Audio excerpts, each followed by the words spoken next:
Este programa es irreal y grosero. Las voces célebres son pobres imitaciones y debido a su contenido nadie lo debe ver.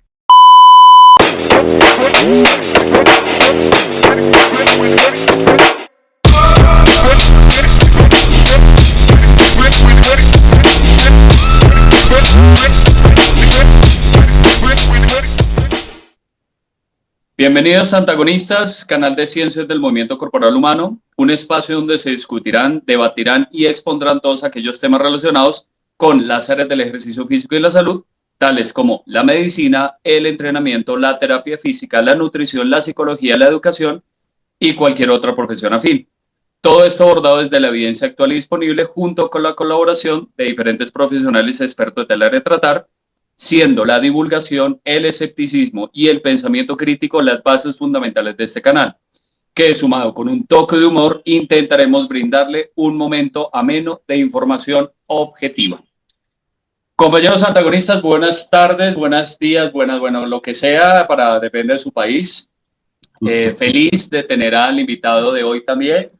Tenemos un tema muy bonito, muy interesante, un tema que obviamente es muy pedido, y un tema que genera mucha controversia debido a que supuestamente es un tema que maneja prácticamente cualquier persona. Si usted mira en redes sociales, el tema de la hipertrofia, el aumento de la masa muscular, usted va a encontrar información de manera exageradamente alta. Entonces, pues qué mejor que traer un experto para que nos diga si realmente esta información es cierta. Y pues lo vamos a tratar desde el punto de vista de del rastreo. Del rastreo me refiero a un rastreo histórico, mirar qué ha pasado con la hipertrofia, qué exponentes han habido a lo largo del tiempo, qué importancia hay con relación a este tema. Y por supuesto, si sabemos a qué camino vamos, pues tenemos que saber qué camino hemos transitado, es decir, qué se ha escrito en cuanto a la hipertrofia, qué propuestas se han dado al día de hoy, cuál de esas propuestas se mantiene en pie, porque esa es una cosa. A veces nosotros vemos que el tema del entrenamiento y esto se manejan de pronto temarios un poco clásicos, y dice, venga, pero eso ya está un poquito mandado a recoger, ¿por qué no seguimos adelante? Entonces, bueno, sin más preámbulos, primero que todo, permítanme expresar mi gratitud al profesor Salvador Vargas por estar acá. Es muy importante para nosotros, para seguir la calidad del canal y pues obviamente el tema. Antes de darle la palabra al profe, déjenme presentárselo.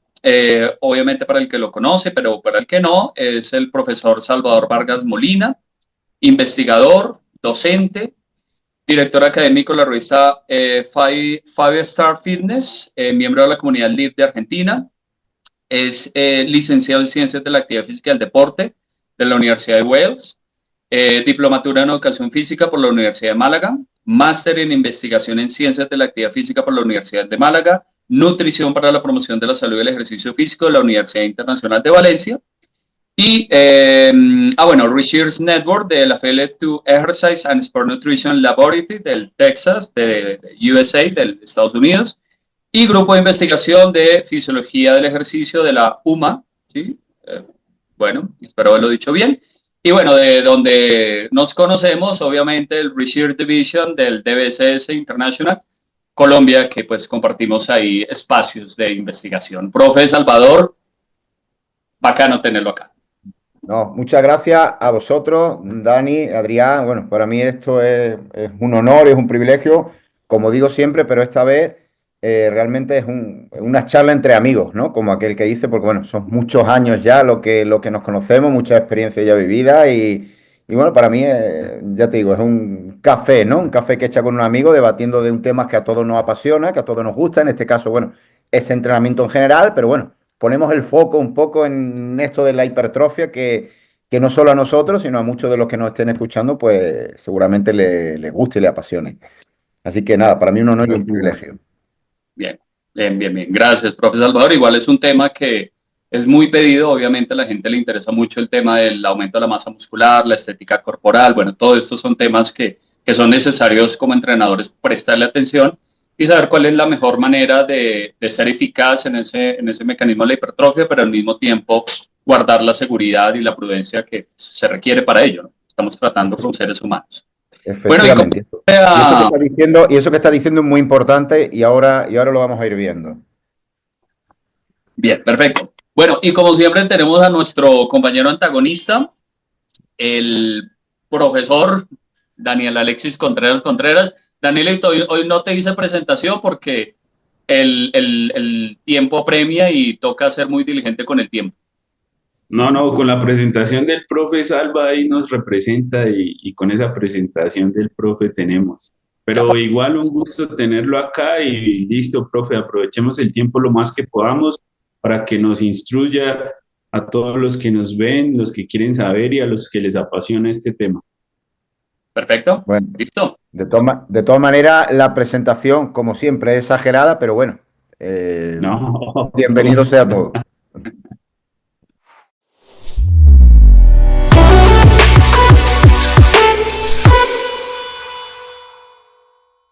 Listo, bueno, arranquemos entonces. Como ya les había dicho, como ya se les había nombrado, vamos a hablar del tema, vamos a tocar el tema de la hipertrofia, el aumento de la masa muscular, de dónde viene, qué ha pasado con su investigación, quiénes han hablado de ello. Obviamente, hablar de la historia completa del aumento de la masa muscular y la hipertrofia, pues es imposible en un video de 1 hora o un poco más, un poco menos.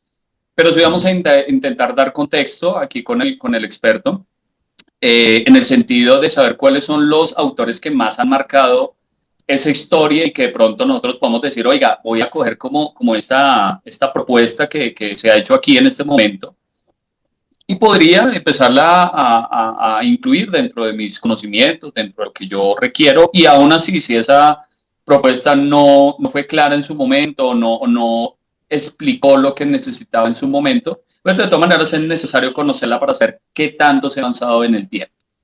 Entonces, antes de darle la palabra a nuestro invitado, el profe Salva, déjenme contarle rápidamente que ha habido cierto interés. Obviamente si nosotros nos trasladamos, históricamente siempre hablaremos de Grecia antigua, como siempre hablamos de los diferentes filósofos, Hipócrates y demás, donde ellos obviamente siempre hablaban de el gimnos, la actividad de ejercitarse, la importancia del cuerpo y la mente, la importancia de que ese receptáculo que se llama cuerpo sea parte esencial de la mente, y bueno, todo este proceso, pero no me ir tan atrás para no ser tan hard. Dentro del rastreo que hicimos, encontramos a este doctor llamado Cristóbal Méndez, de 1553, si mal no recuerdo, donde empezaba a hablar en sus primeros tratados acerca de un cuerpo esculpido, ¿sí? Y él hablaba que un cuerpo esculpido, un cuerpo estéticamente agradable, un cuerpo que se viera atléticamente formado, era indicador de buena salud. O sea, fue uno de los primeros. Obviamente el tratado, el libro habla de muchas más cosas, pero hay una parte, creo que es como el capítulo 4 o 5, que él habla así muy someramente de un cuerpo esculpido y la importancia de tener ese cuerpo como indicador de buena salud. Ese ha sido uno de los primeros rastreos que yo encontré. Así rápidamente encontramos también al famosísimo Francisco Amorós, español, precisamente también de la tierra del profe Salvador. Ahí está uno de sus famosísimas publicaciones yo francés sí muy poco, Gymnastique ad morale, ¿sí? Como la gimnasia o la moral de la gimnasia, precisamente porque se habla de esa ejercitación y todo ese mecanismo que había detrás de la ejercitación y la moralidad y bueno, todos estos gimnasios que ya se empezaban a notar, y también se empezaba a plantear los primeros metodología del entrenamiento, por así llamarlo, en el cual se le indicaba a las personas la manera más adecuada de ejercitarse. Aquí también se empezó a darle un poquito de importancia a la estética, y pues nada, creo que uno de los que más en el momento ha tenido mayor importancia es el famosísimo Hippolyte, creo que se llama Hippolyte, si estoy bien, sí, Hippolyte Triad, con su famosísimo método Triad. Fue uno de los primeros gimnasios mayormente organizados, Y en ese gimnasio, obviamente, lo que se buscaba era que las personas se ejercitaran de la manera más completa posible. O sea, prácticamente es como hablar de una fusión como entre un CrossFit, un funcional a lo que nos conocemos al día de hoy, y pues lo intentaba enfocar también hacia la estética, hacia la buena salud. Para los que de pronto conocen la historia clásica del fisicoculturismo, conocen a Eugene Sandow, uno de los primeros físico-culturistas que existió en nuestra historia. Ahí ustedes pueden googlearlo, pueden buscar videos en YouTube. Ahí encuentran la manera en que él posaba y hacía sus diferentes actividades. Y Eugene precisamente se basaba en el método Triad para poder ejercitarse. Y bueno, de ahí para adelante sigue una cantidad de autores y personas del medio que intentaron de la mejor manera posible publicar. Aquí es donde se empezaron a las primeras publicaciones. Estamos hablando de inicios del siglo XX, 1901, 1905, donde el profesor Desbonet empezaba a hablar de los principales como culturistas de esa época, y ya se empezaron a hablar las primeras publicaciones. Ahí pueden ver la Force Physique, en donde se publicaban no solo como los culturistas de esa época, sino que también ellos decían, mire, esta es la manera en que yo me ejercito, esta es la manera en que yo me alimento, pues ahí está la información, usted verá si me hace caso, yo tengo un cuerpo así, y mostraba una manera muy interesante, algo así como lo que conocemos hoy día como una revista de fitness, ¿sí? Pero entonces es como un consolidado de ejercicio y de buena vida y de, bueno, todo relacionado también con la estética y demás. Y por último, me gustaría también hablar del famosísimo Charles Atlas con su famosísima tensión mecánica, donde pues empezó también a ejercer, a emerger todo el proceso del fisicoculturismo y demás, y también pues la parte estética jugaba un rol muy importante. Ahí él, me acuerdo que sacaba en su época unas historietas muy curiosas donde él se mostraba como un superhéroe y se mostraba, bueno, realmente él lo que le fabricó un buen dividendo de dineros es precisamente este tipo de publicaciones, más que sus propias propuestas o metodologías que él desarrollaba. Y bueno, aquí me detengo porque realmente ustedes vinieron fue a escuchar al profe Salvador, no a mí, sino que era una pequeña introducción de lo que les había nombrado, de lo que tiene que ver con el rastreo y la historia. O sea, esta parte de la estética corporal y del manejo del aumento de la masa muscular realmente es bastante antiguo. Estamos hablando de 1500, 1600, 1800, así sucesivamente, hasta llegar más o menos a esta época, que aquí sí le quiero soltar completamente las riendas al profe Salvador con este señor que tenemos en la pantalla, que todos conocemos. Pero pues bueno, profe Salvador, ¿qué opina de este señor y todas sus propuestas? Pues mira, Adrián, lo primero que, a ver, a mí lo que es la historia, la verdad es que me fascina. De hecho, yo tengo hecho 3 años de historia. Yo me dio por hobby, me dio por estudiar historia. Tengo hecho primero, segundo y el tercer año me faltaba, bueno, me faltan 2 asignaturas. Lo que pasa es que hace como 10 o 12 años que lo dejé, ¿no?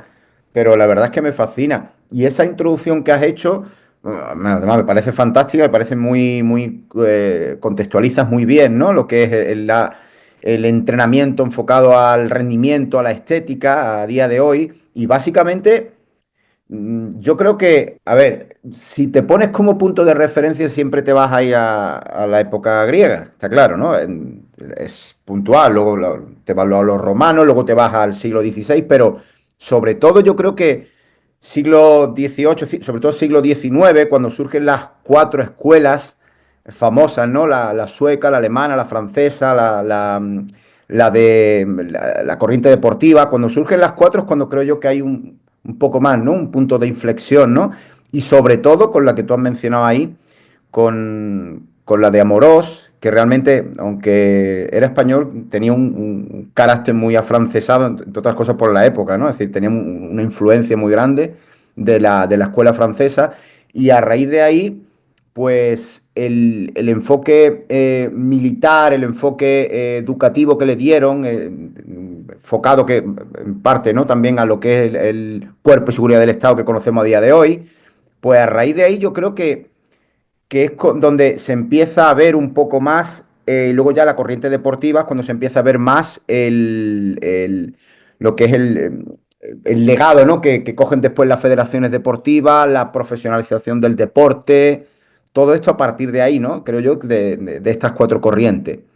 Y luego, pues, como bien dices, pues ya cuando hay un poco más o se hace más hincapié en el componente estético, a mí personalmente me gusta distinguir en el concepto de estética.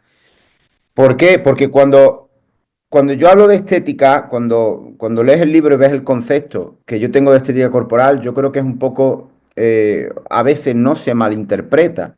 ¿Por qué? Porque si tú ves ahí a Joe Weider, realmente la estética que se busca en una competición, que se busca en el culturismo, no es realmente el tipo de estética que yo hablo. ¿Por qué? Yo nunca he competido, no me ha llamado la atención, he llevado a gente a competir, he estado en equipos de competición, pero realmente a mí me ha apasionado más como os pongo en el libro, ¿no? Es decir, hace 10 años que lo escribí en la primera versión y sigo manteniendo lo mismo, es decir, el 90%, por decirte, el 85% de la gente que acuden a una sala de musculación no van a competir, no van a competir. Y hay un componente estético ahí. De hecho, fíjate cómo incluso vienen sujetos con sobrepeso, con obesidad, vienen sujetos que tienen 60 años y siempre acaba la frasecita de me gustaría perder un poquito de barriga. Siempre hay un componente estético. Me gustaría sacar un poquito de brazo. Siempre hay ese componente estético ahí. Pero ¿qué ocurre? Que el componente estético no tiene por qué, desde mi punto de vista, no tiene por qué ir contrapuesto a la salud. Es decir, el componente estético, bajo mi punto de vista, debe de ir de la mano de la salud. Es decir, si hablamos de la estética en una competición, pues obviamente tienes que llegar a unos límites en los porcentajes de grasa que no son saludables. Está claro, ¿no? Si hablamos de masa muscular, incluso fíjate que los niveles de culturismo de ahora y los niveles de culturismo de hace 30, 40 años, descomunal las diferencias. Desde un punto de vista saludable, pues tampoco es lo más saludable. Que obviamente yo respeto el que va a competir totalmente. De hecho, como sabéis, tengo muchos amigos ahí y demás, pero no es del tipo de estética que yo hablo. ¿Por qué? Pues porque para llegar a esos niveles de estética, o sea, digamos, para irte al tipo de estética del 85-90% de la mayoría de gente que acude a una sala de musculación que no quiere competir, llega un momento donde o tienes una genética brutal, o cuando tienes, como en mi caso, 51 años, para tener los niveles de las abdominales de la foto del libro, pues o tienes una genética muy buena, o tienes que usar sustancias exógenas, o tienes que hacer una dieta muy, muy, muy estricta, que también se puede hacer y se consigue, ¿no? Yo, bajo mi punto de vista, prefiero no usar ninguna de las tres. Es decir, no tengo esa genética brutal que como lo que sea y me quedo seco con 51 años como a cualquiera. Como sabéis, el sistema hormonal va decreciendo, la cantidad de grasa se va acumulando, la grasa abdominal se va acumulando. Todo eso sabemos que va pasando con los años. Y tampoco me voy a privar de ciertas licencias, ¿no? Sociales, culturales, familiares. Es decir, yo llevo la dieta hasta cierto punto puedo llegar a tener la abdominal así, pero sería llevar una dieta muy estricta, que como digo, con esta edad no me compensa, ¿no? Que entiendo a quien le compense y lo respeto totalmente, pero por eso digo que ese concepto de estética es el que yo quiero transmitir, que es un poco más el que no va de la mano de la competición. De hecho, como sabéis, la mayoría por no decir el 100% de las investigaciones están hechas en sujetos por temas éticos y por temas lógicos, ¿no? Que no consumen esteroides. ¿Por qué digo esto? Pues porque es muy difícil de coger un grupo de, imaginaos, 20 sujetos que consumen esteroides y otros que consumen también porque cada uno lleva su propia preparación. Entonces se complica mucho el decirle, mira, vas a comer y vas a consumir solo esto. Es muy complicado porque cada uno lleva unas cantidades de una sustancia, otras cantidades de otra. Entonces es muy difícil prácticamente imposible de aislar una variable. En el caso de los hermanos Wader, pues bueno, yo creo que, bueno, todos sabemos, ¿no? Y esto es algo que queda muy claro, por ejemplo, en el libro de Julio Tous del 95, 96, si no recuerdo mal, queda muy claro, ¿no? Que realmente la principal o única aportación que se hace o que hacen los hermanos Wader al entrenamiento deportivo puede ser la rutina dividida como tal, que tampoco es que la aportaran ellos como tal, lo que hacen es recopilar los métodos que había en la época, años 60, años 70, recopilar esos métodos, darle un nombre, unos principios, oye, que también tiene su valor, que no hay que quitarle el valor porque recopilar lo que había y unirlo para crear una especie de sistema, por llamarlo así, tiene su valor también. ¿Por qué? Porque es un trabajo como a día de hoy el divulgador. No es el investigador, pero divulga y ayuda a que la gente tenga hábitos saludables. Pues en este caso, eso que veo que has puesto ahí, series compuestas, series gigantes, super series, piramidales, todo este tipo de principios que los hermanos Wader llamaban principios Wader propiamente, pues realmente ese preagotamiento. La mayoría de ellos, como sabéis, pues estaban presentes ya en el entrenamiento deportivo, sobre todo de la escuela rusa, ¿no? Pero bueno, como digo, era un ámbito de trabajo como es la composición corporal, donde había falta, ¿no? De llevar un método, porque cada uno lo iba haciendo a su manera. Y yo creo que, bajo mi punto de vista, ha habido dos puntos de inflexión importantes. Uno de ellos es el de los hermanos Welles de recopilar, y luego el de 2010, donde Brad Schoenfield, que supongo que lo veremos luego, donde Brad Schoenfield en 2010 le da nombre y apellido a lo que ya se conocía también. Entonces creo que hay dos puntos de inflexión, como digo, importantes ahí. Bueno, aquí me pones a Mike Mentzer. Como sabéis, esto es el entrenamiento. Se habla de que el famoso heavy duty es el entrenamiento, el HIIT, ¿no? Del culturismo. El entrenamiento de alta intensidad del culturismo. Eh, Tiene menos, o sea, desde el punto de vista científico no tiene tanta base. De hecho, la investigación que hay se basa más en series, más que en series únicas, en series compuestas. Esto, como sabéis, bueno, como se ve ahí, es una o dos series, se trabaja una vez a la semana con una intensidad altísima, pero realmente, incluso a veces con 2 segundos de concéntrica, 4 de excéntrica. Este tipo de rutina rompe con todos los esquemas actuales de la ciencia. Es decir, si tú disocias todas las variables de programación, qué se sabe de la velocidad de ejecución, del tiempo bajo tensión, de la pausa, del número de repeticiones, del volumen, realmente esto prioriza mucho la intensidad y el volumen es muy, muy, muy bajo, pero con muchísima intensidad. A día de hoy sabemos que el volumen, o la mayoría de investigaciones y de investigadores de grupos de investigación avalan de que el volumen es la principal variable de programación con series de calidad. Por lo tanto, la rutina de Mind-Menser realmente, pues, sobre todo para sujetos que no consumen esteroides, pues puede ser que no tenga, de hecho no tiene la base científica que puede tener otro tipo de metodología, sobre todo con un número de serie más alto y priorizando el volumen. Bien, profe, una cosita, es que por aquí precisamente quiero aprovechar que se ha hablado de estos dos personajes, tanto de Wader como de Messner, y quiero hacer cotación de un artículo que encontré el 2024 en la revista científica de Ciencia y Educación. El título es Comparación de métodos Heavy Duty versus Wader en la hipertrofia muscular en deportistas amateurs. Y se los quiero resumir muy rápido. Bueno, dice, se evaluaron los cambios en la masa muscular, fuerza máxima y satisfacción de los participantes tras 12 semanas de intervención. El grupo Wader mostró un aumento promedio de la masa muscular de 5.5%, mientras que el grupo Heavy Duty logró un incremento del 5%. En términos de fuerza, el grupo Heavy Duty superó al grupo Wader con un aumento promedio de 10 kilogramos en el press de banca y sentadilla, frente a los 5 a 10 kilos observados en el grupo Wader. No obstante, la satisfacción reportada fue mayor en el grupo Wader comparado con el grupo Heavy Duty. lo que sugiere que el método Wader fue percibido como más equilibrado y manejable. Aunque ambos métodos son efectivos, los resultados sugieren que el heavy duty es más adecuado para aquellos que buscan maximizar la fuerza en un corto periodo, mientras que el Wader puede ser preferido por deportistas que priorizan una experiencia de entrenamiento más agradable y sostenido a largo plazo. Este estudio subraya la importancia de personalizar los programas de entrenamiento según los objetivos y preferencias del deportista.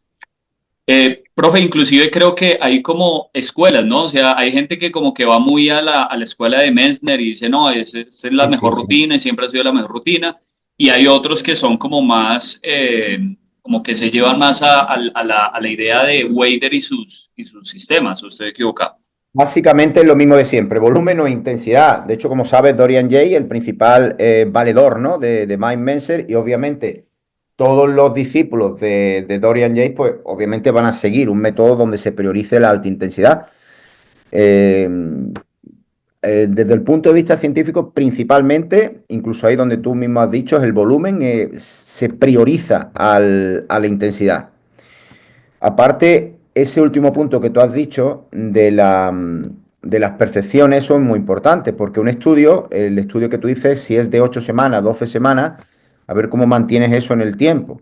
Porque de hecho hay investigaciones donde el HIIT, la alta intensidad, no es válida para todo el mundo, a pesar, ¿no?, de todos los beneficios, de todo lo que nos puede ofrecer el HIIT desde el punto de vista patológico, desde el punto de vista de la composición corporal, desde el rendimiento, todo lo que tú quieras, pero realmente no todo el mundo soporta un HIIT. Entonces hay quien te dice, no, perdona, pero yo no quiero hacer el HIIT.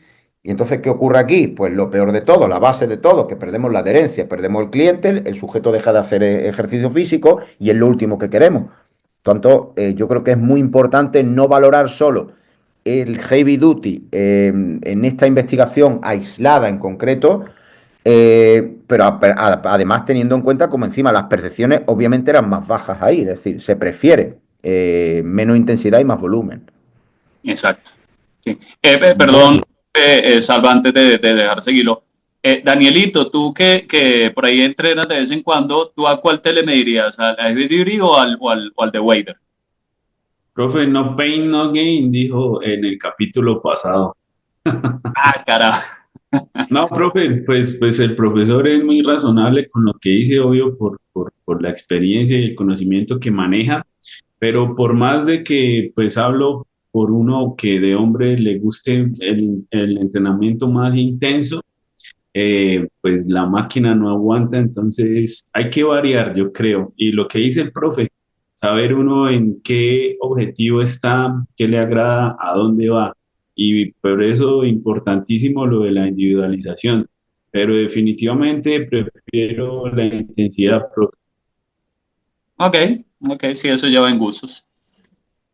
Profe Salva, ya que... De todas maneras, perdón Adrián, es que habría que ver también cuando hablas de intensidad, qué intensidad es, qué protocolo es, cuántos días a la semana vas a aplicarlo, porque es que muchas veces se tiende a confundir el que el heavy duty puro y duro que ves ahí es entrenar 1 o 2 días a la semana con una serie de un ejercicio. ¿Sabes qué te digo? Que es que hay que ver qué tipo de heavy duty, entre comillas, se está haciendo. Sí, exactamente. Sí, sí. Sí, precisamente yo soy de la idea, yo soy de la política, de lo que yo leo, siempre y cuando pues, no ponga en riesgo mi salud, ni mi seguridad, mi integridad. Yo intento probarlo, intento mirar a ver qué pasa. Yo, por ejemplo, cuando empezó a salir lo de el proceso este oclusivo, el sistema de entrenamiento por oclusión, yo lo intenté y lo probé, me pareció excesivamente incómodo, pero realmente que yo haya dicho, pues tuve unos cambios sustanciales de aumento de la masa muscular. No, aunque siendo justos, realmente no lo probé por mucho tiempo porque Claro. realmente es bastante incómodo realizarlo. Pero bueno, ahorita vamos a hablar de precisamente un poquito del sistema de Pero producción. mira, por ejemplo, a ver, se evalúan diferentes frecuencias, una frecuencia, 2 frecuencias, 3 frecuencias, 4 frecuencias. Eso va fuera de heavy duty. Se evalúan a 20 repeticiones, a 15 repeticiones, con un reel tal, con un reel tal. Si te das cuenta, cuando se aíslan todas las variables de programación, va más bien a ver qué volumen es óptimo, qué series efectivas son más óptimas, ejercicios con más series, pero el heavy duty como tal, salvo estudios aislados, no apoyan la investigación que hay sobre las variables de programación estudiadas de manera aislada. Bien, ahí sí, sí, estoy totalmente de acuerdo. Profe, A ver, eh, algo que estábamos hablando un poquito fuera de cámaras, permítame lo comento acá. Con respecto a su libro y con respecto a este artículo. A ver, lo digo en qué sentido. Este artículo fue uno de los primeros que yo leí de usted y me enteré de usted fue por medio de este artículo. Y asimismo, como estábamos comentando su libro, me imagino que las ediciones, por ejemplo, la que yo tengo es la edición, creo que es la tercera edición, no me acuerdo, yo la tengo ahí. Pero ahorita creo que sale la quinta, ¿me corrige? la cuarta edición. Ah, la cuarta. A ver, fíjate, esto que pone aquí de planificación, programación, eso es de hace 10 años. Esto que hay aquí es de hace 10 años también. ¿Qué te quiero decir con esto? Que bueno, yo cuando leo esto, en verdad, ¿para qué hice eso? No, es que hace 10 años. Es que es normal. Es que yo me acuerdo, fíjate, yo me acuerdo hace como 12 años por ahí, en una cena con el doctor Vadillo. Estábamos en Málaga cenando y me acuerdo que le llevé el libro suyo para que me lo firmara. Le dije, digo, Juan José, está en la Biblia, digo, fírmamelo tal. Y cuando lo vio me dice, puf, yo más del 80% de esto ya ni me das como diciendo, pues si dijo él eso, imagínate yo qué voy a decir de esto. Cuando lo veo, digo, puf, esto ya está más que desactualizado. Entonces, claro, es que date cuenta que planificación, programación, periodización, que bien, como bien decías tú, ¿no? Que hemos hablado antes fuera de cámara, realmente ese autoajuste de carga, esa mesociclos, macrociclos, eso es muy cerrado, eso a día de hoy ya está muy desactualizado, ya no, sobre todo desde el punto de vista de la hipertrofia que hablamos, es decir, que tú haces un autoajuste de la carga, una de ellas, por ejemplo, la que el mismo profesor Vadillo, esa pérdida de velocidad, ¿no?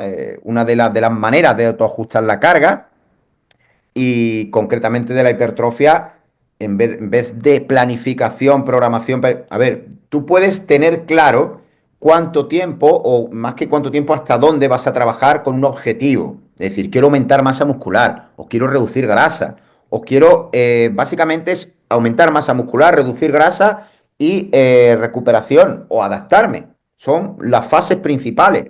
Ahora, el decir, voy a estar desde estas 12 semanas haciendo esto, no, porque es que lo que tú puedes hacer es, venga, quiero aumentar masa muscular, pero no sabes hasta cuándo, a no ser que tengas claro que llega un momento donde dices, bueno, el verano, yo quiero estar lo mejor posible para el verano y voy a necesitar 8 o 12 semanas para ya el músculo que tenga. Entonces, claro, tú tienes claro hasta cuándo quieres cortar ese superávit energético, empezar con ese déficit energético, manipular las variables de programación para reducir grasa. Tú tienes ahí un límite, pero no el decir, venga, desde septiembre hasta aquí, hipertrofia. Dentro de la hipertrofia, 4 semanas haciendo tal, una semana de recuperación, 3 semanas con fuerza máxima, 2 semanas. Eso a día de hoy está muy desactualizado.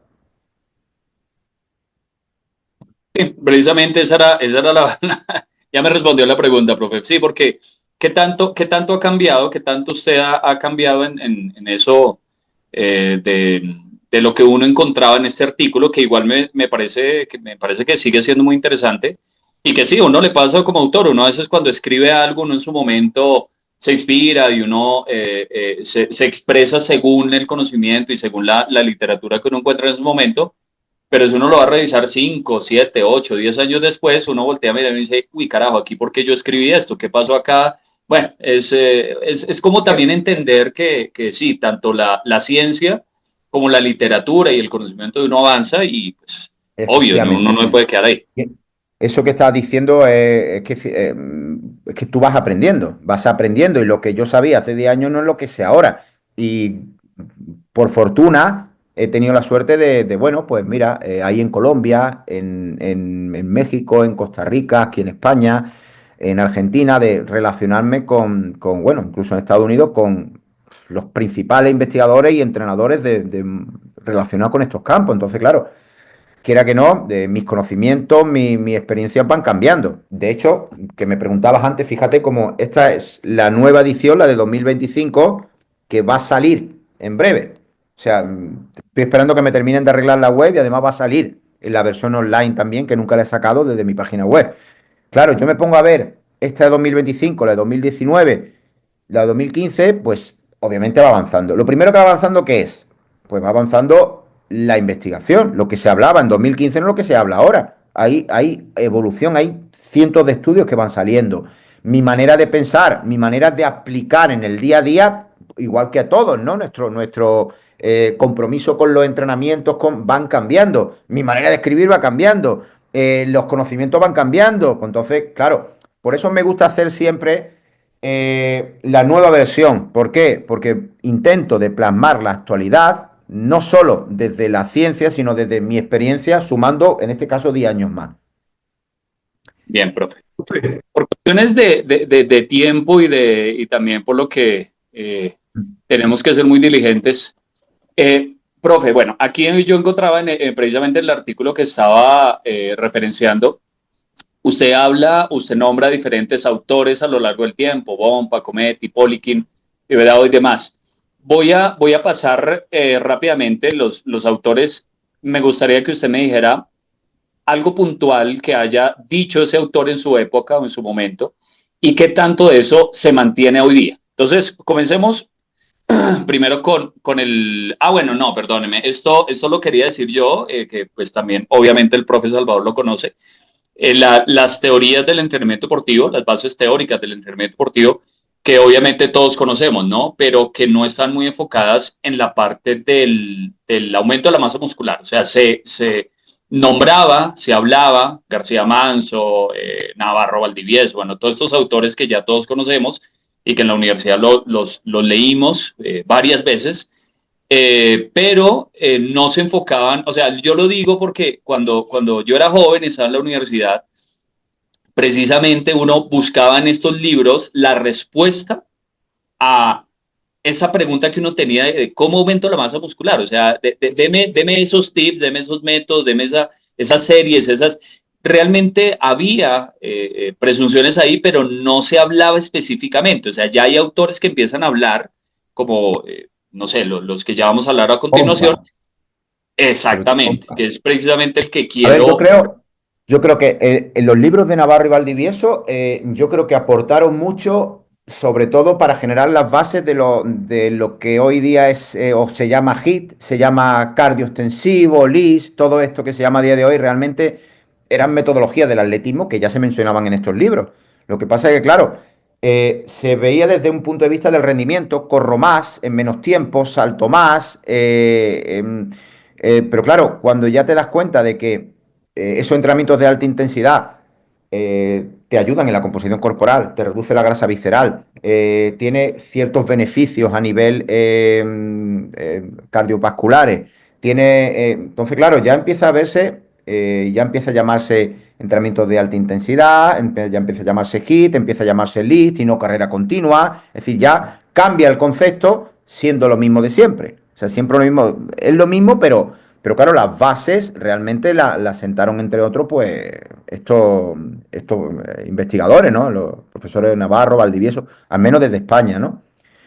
Y aquí, cuando hablamos desde la hipertrofia, desde la reducción de grasa, fíjate porque hasta ahora lo que había eran los principios Wader, todo era enfocado al lunes entrenamos pecho, todo era rutina dividida prácticamente, quitando el campo, ¿no? La gente que trabajaba, ¿no? con heavy duty, pero realmente el que empezó a utilizar un poco conceptos del método científico fue Pompa y Cornacha, es decir, me refiero para la hipertrofia.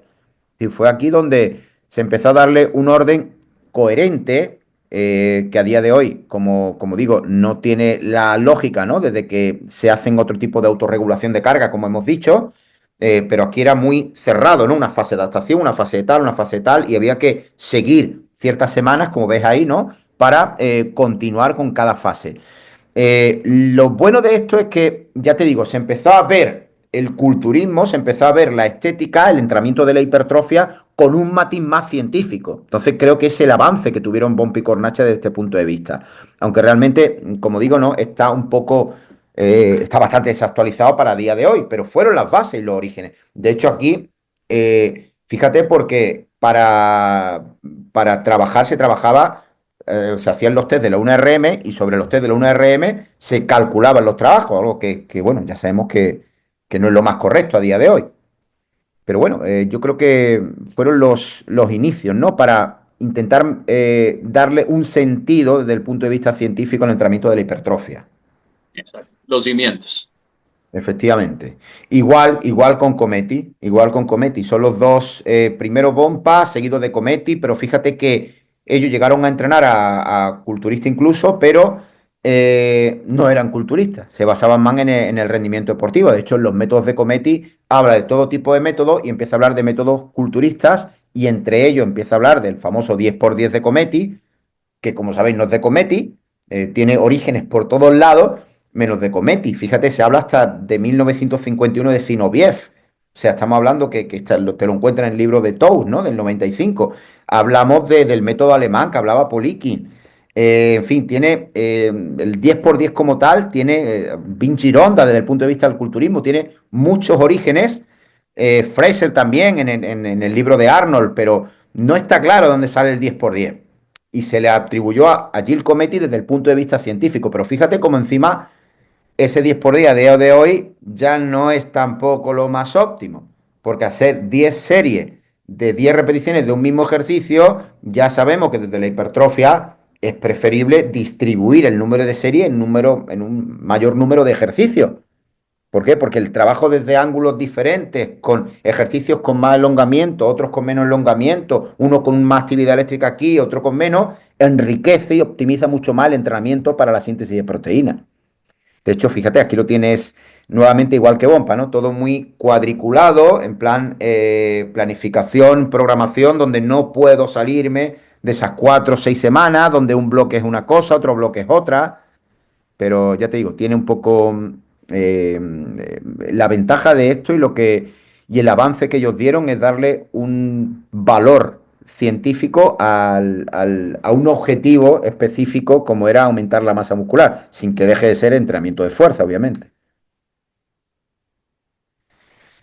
Polikin, pues fíjate porque Polikin yo creo que es de los que desde el punto de vista práctico han aportado más. Es decir, en los mismos principios, el libro suyo de los principios de Polikin, cuando nos empieza a hablar sobre todo del entrenamiento ondulante, no lineal, que a día de hoy sigue patente, es decir, hay investigaciones dispares donde el entrenamiento no lineal es más favorable, en otros donde no, pero realmente nos ofrece una ventaja y es que al saber a día de hoy que todo el rango de repeticiones genera hipertrofia, realmente no iba muy desencaminado. ¿Por qué? Porque esto me permite trabajar con cargas altas, medias, bajas, sin necesidad, como bien decía y defendía Polikin, de que haya efectivamente, de que haya por un lado, que no haya demasiada acumulación metabólica, por otro lado, que no haya un trabajo neural demasiado alto. Quizás en esos mismos principios de Polikin, ahí, cuando hablaba del tempo, ahí es donde realmente puede ser que en base a la ciencia actual no estuviera tan acertado. Pero claro, estamos hablando de 30 años atrás. Es cuando hablaba de hacer, por ejemplo, los famosos 10 segundos para bajar, es decir, unos 10 segundos para bajar, 8 segundos para subir. Sabemos a día de hoy que alrededor de 8 segundos en la repetición es excesivo, incluso 8 segundos en base a la publicación de Brad Schoenfield, incluso 8 segundos yo te diría que es demasiado, incluso también. Eso te va a hacer que la carga mecánica descienda demasiado, siendo imprescindible esa carga mecánica. Y sí, bueno, este estudio que tienes aquí de Simao, si no recuerdo mal, este está hecho en militares. Y aquí precisamente, sí, el entrenamiento ondulante genera o tiene un mayor grosor muscular que el lineal. Pero bueno, esto es solo una ejemplificación. Hay otros datos que comparan lineal y no lineal y están un poco, o sea, equiparados, ¿no? Los grupos. En este caso, yo siempre pongo este estudio porque realmente respalda el entrenamiento ondulante desde el perfil de la hipertrofia. Y bueno, William Kramer, bueno, sabemos todo, ¿no? Es el papá, el dragón, por decirlo así, en la investigación. Tú te vas a ResearchGate, por ejemplo, y ves que es desde el punto de vista de Sport Science, de entrenamiento deportivo, pues es el número uno en este caso, ¿no? Bueno, tuve la suerte con nuestro amigo y compañero Diego Bonilla de conocerlo en 2018 en Orlando. Y bueno, él aportó sobre todo en general en el entrenamiento deportivo. Es decir, entrenamiento deportivo. Luego en 1990 hubo una investigación buena suya, no solo suya, bueno, pero liderada por él, la que nos hablaba de descanso incompleto, donde esos descansos incompletos nos hacían ver, ¿no? De la famosa teoría de la hormona, es decir, de que, bueno, más testosterona, más hormona del crecimiento, puede mejorar para sintetizar más proteínas fibrilares. A día de hoy ya eso está desmentido también, pero como siempre decimos, ¿no? Como hemos hablado antes, ¿no? Sentar esas bases, ¿no? Hay que partir de algo para partir de ahí seguir evolucionando en la ciencia.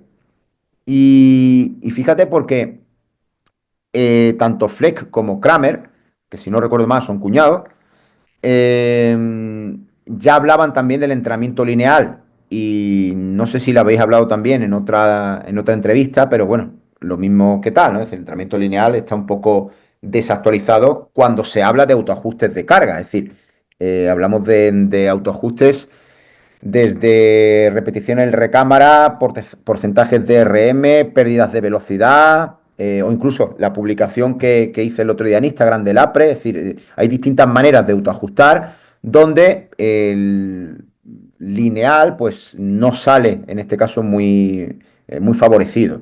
Pero bueno, son bases del 96, del 88, del año 2000. Ya te digo, esto está de 2015. Pero bueno, a mí me gusta, está bien porque es la historia, ¿no? Por eso me gusta de hecho, fíjate, yo siempre que empiezo una ponencia, siempre comienzo desde atrás. Es decir, siempre empiezo hablando desde 2010, desde Schonfield, porque bajo mi punto de vista es un punto de inflexión. Y de hecho te vas a muchos posts todavía de Instagram, muchos vídeos de YouTube y demás, y todavía se sigue hablando de estrés metabólico, tensión mecánica, daño muscular, como hace 2010, y también ha evolucionado. También ha evolucionado eso, pero claro, es la base, ¿no? Christian Thibaudeau, pues bueno, el libro negro del entrenamiento, yo creo que le ocurre un poco lo que le ocurre al que yo escribí en 2015, es decir, él nos habla de unos métodos inventados por él ahí, que incluso algunos tienen unos nombres muy raros, que realmente te puede venir bien como una manera de salir de la monotonía, pero bueno, realmente la manipulación de variables de programación, eh, esa manipulación de variables de programación, tal y como dicta la ciencia, es decir, frecuencia, volumen, intensidad, pausa, foco, todo esto realmente, si se manipula correctamente, es superior a cualquiera de las metodologías que se esté utilizando. Thibaudeau hace hincapié en la ciencia sin ser científico, pero con un matiz práctico muy, muy, muy alto, ¿no? En este caso.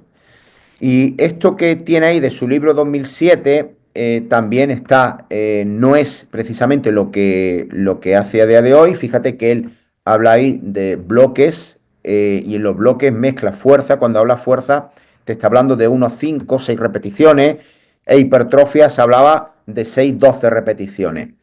Sabemos que a día de hoy todo el rango de repeticiones genera hipertrofia, como he dicho antes, por lo tanto, no podemos considerar eh, la fuerza como tal como aislada de la hipertrofia, ¿no? Como sabemos, ¿no? Es una consecuencia, ¿no? de ese entrenamiento de fuerza. Eh, ¿Qué más tenéis por ahí? A ver, bueno, ya si hablamos ya de Brad,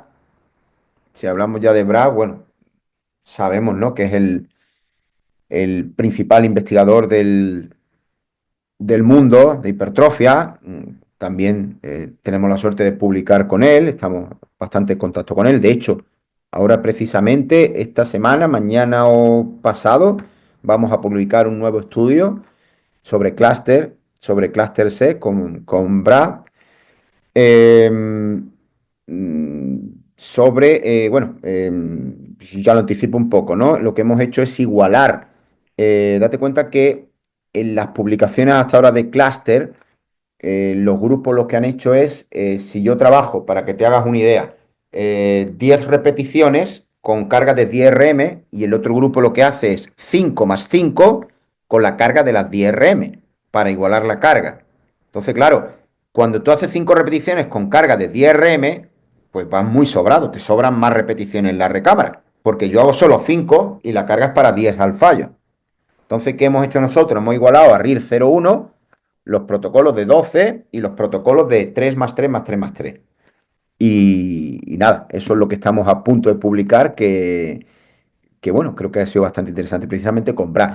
Y con Schoenfeld, como digo, es lo mismo, aquí hablaba de estas 3 fases, cuando se ha hablado de fases, de fuerza, metabólica, hipertrofia, nuevamente haciendo referencia a unas 5 repeticiones, 6, 12 repeticiones, 15, 20, 25 repeticiones, donde prioritariamente, obviamente la mayor parte del tiempo te pasas en la fase de hipertrofia, en la fase 6-12, que eso hasta cierto punto sigue patente, porque esas 6-12 repeticiones siguen siendo el punto intermedio entre estrés metabólico o tensión mecánica sostenida, carga mecánica, daño muscular. Es un punto intermedio, un punto seguramente para la mayoría de personas, como él mismo dice, un rango de trabajo más dulce, donde haya más posibilidades de generar síntesis de proteína. Sin embargo, el trabajo en la fase metabólica también debe hacerse y el trabajo en la fase de fuerza también.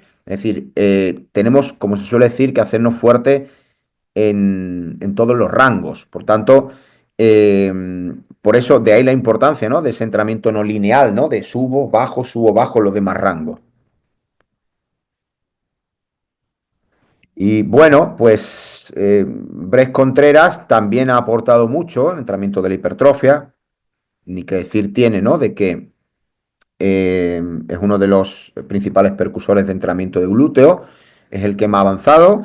Sabéis que, bueno, el tema del hip thrust tuvo un boom muy grande, sigue siendo uno de los principales ejercicios para glúteo. Ha tenido una polémica, ¿no? Con otros grupos de investigación, sobre todo brasileños, sobre todo encabezados por el doctor Paulo Gentil, donde ha habido un choque, ¿no? De intereses, ¿no? Desde el punto de vista científico.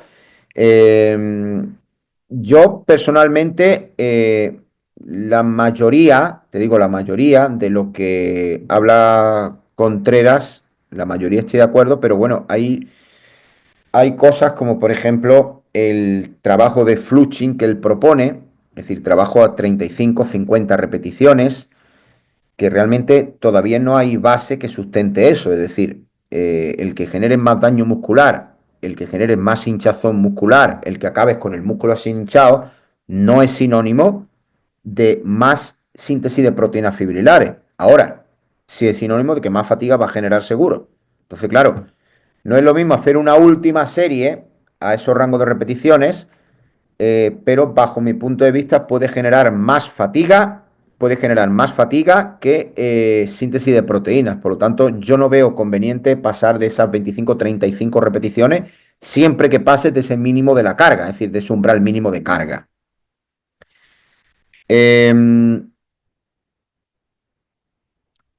Nada, a ver, aquí básicamente lo que te comentaba, ¿no? Es decir, la versión nueva de 2025 donde, bueno, donde espero que podamos, o que pueda, ¿no? De aportar un poquito más eh, de la actualidad científica, ¿no? De la hipertrofia, de más años de experiencia, es decir, y sumándolo un poquito todo. Y aquí básicamente nos vamos otra vez, ¿no? A este escrito mío en GSE de 2015, que bueno, hay cosas que pueden valer, cosas que no pueden valer, pero en general todo ha cambiado mucho, ha cambiado muchísimo, todo que se escribe en un momento determinado, incluso esa imagen está de unos vídeos que subí en YouTube hace 8, 9, 10 años, donde sí hablo de los distintos tipos de cadencias, donde tenía más brazos también, los brazos eran más grandes ahí, donde hablaba de las distintas cadencias, los distintos tempos. Hacía mucho hincapié yo en el tempo en su momento, la ciencia te va avalando o te va desmintiendo. A ver, una de las ventajas, date cuenta, yo llevo más de 30 y tantos años, llevo yo ya equivocándome, como digo, ¿no? Prescribiendo con uno y con otro. Y fue ya en 2017 más bien, donde tengo la oportunidad ya de poder poner en práctica mediante investigaciones, es decir, cojo un grupo de sujetos, le evalúo con DEXA, le evalúo con ultrasonido, evalúo. Ah, pues estoy equivocado. Ah, pues no estoy equivocado. Pues voy a seguir por ahí. Entonces, claro, muchas veces las creencias que te hacen ver de lo que de distintos atletas, en muchos casos, en el caso del culturismo, luego cuando te das cuenta de que tienes esa oportunidad que gracias a Dios he tenido, ¿no? De poder aplicar las dudas que he tenido, encima con el apoyo de grandes profesionales, investigadores como los de los compis del grupo de BSS, ¿no? Como Diego, Jorge, entre otros, ¿no? Aquí en España también, ¿no? Con Manu García, Javier Benítez, en fin, con compañeros y no quiero dejar a nadie fuera, que me han aportado mucho, ¿no? Pero todo esto como digo, te hace ver que lo que aplicabas hace 10 años no es lo que aplicas ahora. Y como tienes la oportunidad de comprobar, decir, joder, pues es que no es así, es que me estoy equivocando. Pues entonces eso lo plasmo en el libro. Es decir, plasmo todas esas modificaciones. Bien, Stopani es un poco, a ver, no sé si habéis leído el trabajo de Stopani, pero yo tengo bastante controversia, ¿no? Con las conclusiones suyas, sobre todo hay una que me llama la atención y es en la serie Gigantes, por ejemplo. Él utiliza o prioriza la serie Gigantes, las triseries, y le da un matiz para aumentar la masa muscular bastante alto. A ver, no quiere decir que con la serie gigante o con las triseries no se puede aumentar la masa muscular. Obviamente, cuanto menos nivel de entrenamiento tienes, más posibilidades tienes de aumentar la masa muscular. Pero cuanto más avanzado eres, eh, el límite genético, el umbral para sintetizar proteínas es mucho más bajo. Y claro, una serie gigante donde tú quieres generar una progresión de carga sin bajar de una mínima carga, pues sobre todo en los últimos ejercicios pueden perjudicar muchísimo. No obstante, yo la suelo usar en las progresiones cuando quiero reducir grasa por esa densidad de trabajo que te genera y que te puede ayudar a generar más lipólisis, más movilización del ácido graso. Hasta ahí sí, pero ya te digo, desde otro punto de vista no comparto bastante del programa suyo. Bueno, ahí está el señor Juan José Vadillo y bueno, y el gran Juan Ramón, que tengo muchísimo cariño y muchísimo aprecio, con el que coincidí hace 2 años en Colombia y del que obviamente he aprendido muchísimo. Muchísimo, muchísimo. Mm, Antes de yo publicar, antes ya seguía a Juan Ramón y la verdad es que, bueno, en palabras como se dice aquí en España, es un crack. Y nada, no puedo decir mucho bueno, de estas dos eminencias que tiene aquí delante, ¿no? Obviamente el profesor Vadillo, desde el punto de vista del entrenamiento de fuerza, es de los que más han aportado. Aportó en su día, ¿no? Con el carácter del esfuerzo, luego él mismo dejó a un lado el carácter del esfuerzo y siguió autoajustando con la pérdida de velocidad, con los encoders. Nos ha aportado muchísimo, ¿no? Tanto para el rendimiento como para la salud, el entrenamiento de fuerza. Y, y bueno, pues ya te digo, realmente desde el punto de vista de entrenamiento de fuerza, brutal. Bueno, profe. He ido muy rápido, ¿verdad? Lo siento, perdón. No, no, no. profe. No, está perfecto precisamente por eso, porque primero, pues, para respetar el tiempo que usted nos ofrece, profe.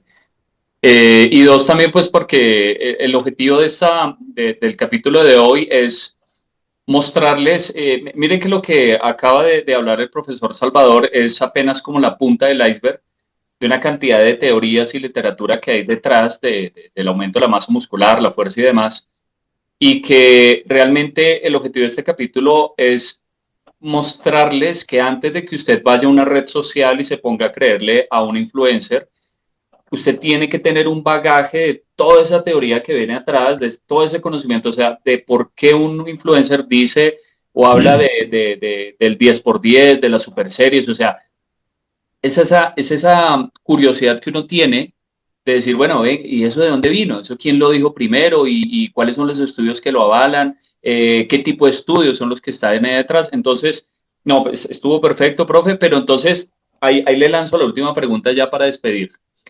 De ese paneo general que nosotros tuvimos y de muchos más que usted pronto conozca, a hoy día, ¿qué es lo que se le puede de pronto brindar a la gente como ayuda, ¿sí? En cuanto a información de aumento de la masa muscular? ¿Qué sobrevive de lo que se veía anteriormente al día de hoy y qué puede ser realmente fácilmente aplicable? A ver, yo primero me hago eco de lo que tú has dicho. Es decir, yo creo que lo principal de lo que hemos hablado hoy es tener en cuenta que lo que hace 3 siglos se hacía no es ahora. Que lo que hace 100 años no es lo de ahora. Y lo de hace 50 no es lo de ahora. Incluso lo de hace 10 años no es lo de ahora. Es decir, todo va evolucionando. Entonces, claro, quedarte atrasado, quedarte en ideas y conceptos atrasados, pues realmente lo único que va a hacer es, primero, que no optimice, empezando por ahí. Y segundo, que no vas a seguir el método científico como tal, que no es al 100% correcto, como es lógico, pero bueno, las probabilidades de éxito son mucho mayores. Entonces, a día de hoy, si hablamos de lo que es hipertrofia, de hipertrofia enfocado a estética, eh, pues realmente yo creo, siga habiendo el debate, porque ese debate va a haber siempre, ¿no? De intensidad, volumen, siempre va a haber ese debate. Pero a día de hoy yo creo que se ha avanzado bastante para, eh, para tener en cuenta que el volumen es el volumen de series de calidad. Es el principal valedor para generar un estímulo que pase de ese umbral. Hasta tal punto que, fíjate porque se habla, ¿no? Y por ahora se dice que, bueno, unas 10 series, 12 series por grupo muscular al día en la sesión. Si no, puede generar más series desperdiciadas, más series basura. Eso es más, como digo yo, fatiga gratis, menos síntesis de proteína. Pero fíjate porque están saliendo estudios con 52 series a la semana, están saliendo estudios con 24, con muchísimas series, que hay gente que le viene bien. O sea, yo no puedo decir a ciencia cierta, solo hago 10 series. Así. No, no, no, espérate. Están las referencias ahí. Pero al fin y al cabo, al final de todo, esto es un ensayo-error, nos guste o no nos guste. Es decir, yo tengo que probar contigo y no porque llegue a las 10 series de pecho el lunes y 10 ya son 20 porque la publicación de MyRattle dice que son 20 series. No, perdona. Es una referencia. Es una referencia. Lo mismo tú vas mejor a 30 series. Entonces yo te voy a seguir aumentando ese volumen de serie de calidad mientras tú sigas respondiendo.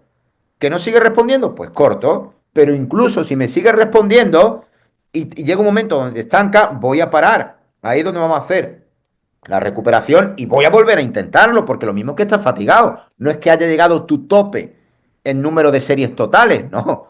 Entonces, claro, yo creo, bajo mi punto de vista, que todo va en ese volumen de calidad. Precisamente de eso, de ese volumen de calidad y de variables facilitadoras y de variables que pueden ayudar a ese volumen de calidad, en eso estoy precisamente, en un segundo libro que me gustaría de presentar este año, precisamente allí en Colombia, y que es de progresión de carga de serie efectiva. Entonces, a ver si puede salir adelante. Qué bien, profe, qué bien. Me parece buena la idea. Y bueno, profe, para concluir entonces, sí, yo estoy totalmente de acuerdo con el profe Salvador. Uno de los grandes errores hoy día de las redes sociales es que las personas salen a comentar o a opinar sobre un tema y lo justifican basado en uno, dos o tres artículos. O sea, como este artículo dice que es blanco, entonces hay que vestirnos de blanco y hay que hacer todo en blanco. Y yo digo, no, no es tan así. O sea, como dice el profesor Salvador, es una referencia, es algo que nos está marcando un camino y nosotros diríamos, bueno, sí, puede ser este, puede ser este, puede ser este, pero no es tan blanco y negro como las redes sociales muchas veces no lo muestran. Es tener matices y por eso siempre invito a la gente que cada vez que vea una información de ese tipo o vaya a mirar una información basada en una evidencia, en un artículo, en un estudio, vaya donde una persona que haya hecho estudios en eso y le puede dar una opinión mucho más certera, una opinión mucho más abierta y no tan cerrada como las redes sociales. Claro, es que, a ver, es que es lo que pasa ahí, es que en las redes sociales te tienes que ir a lo que vende, y lo que vende es los extremos. Entonces, los extremos que conlleva, pues una cantidad de errores brutales. Entonces, claro, parece ser que es blanco o es negro. Y en la ciencia, como bien sabemos, mira cómo va evolucionando con los años. Lo que antes pensaba ya no es lo que pensaba. Incluso lo que he escrito ahora, a ver qué vamos a decir dentro de 10 años. Pero es que es así, esto es así. Y eso es lo bonito de la ciencia, ¿no? Que vamos diciendo, joder, y tú puedes estar empecinado en que yo creo que es así, yo creo que es así. A mí me pasaba, por ejemplo, con los clústeres. Yo he trabajado clúster mucho tiempo y he estado empecinado y digo, joder, coño, es que no me está dando mejores resultados que los tradicionales, que tiene su cabida, ojo, tiene su cabida dentro de la progresión de la carga, pero no es que haga una puede ser mejor que la otra, en sujetos no patológicos, que esa es otra.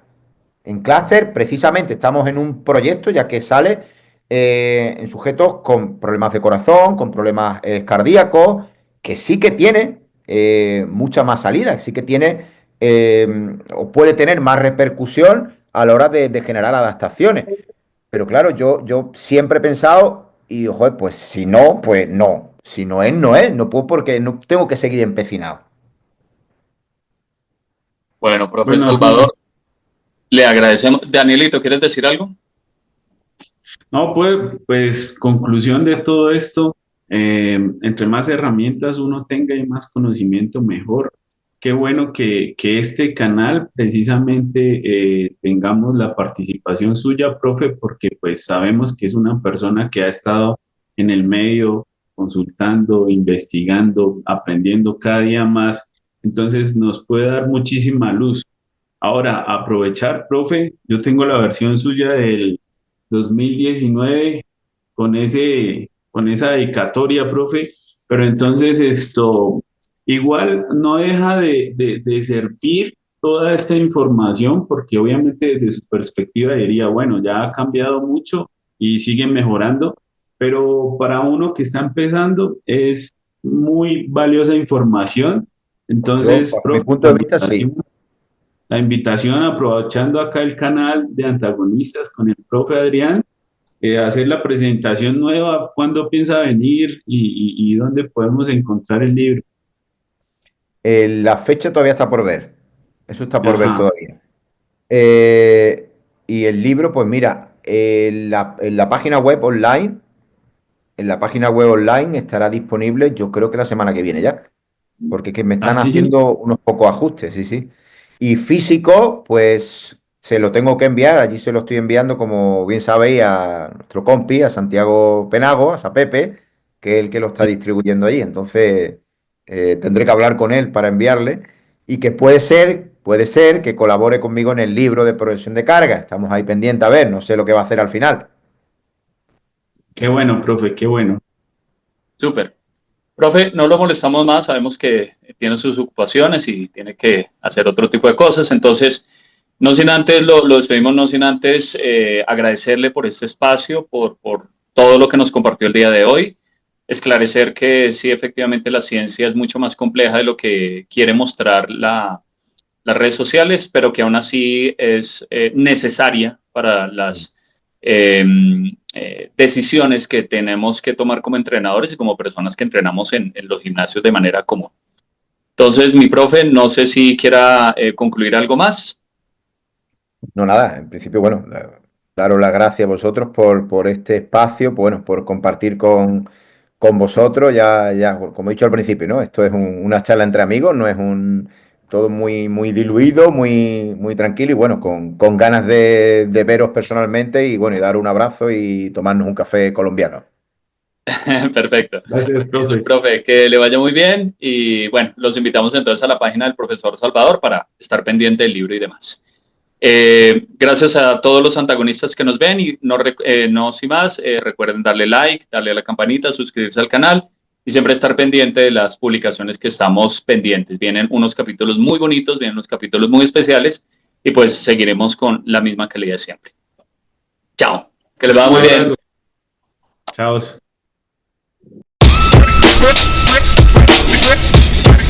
With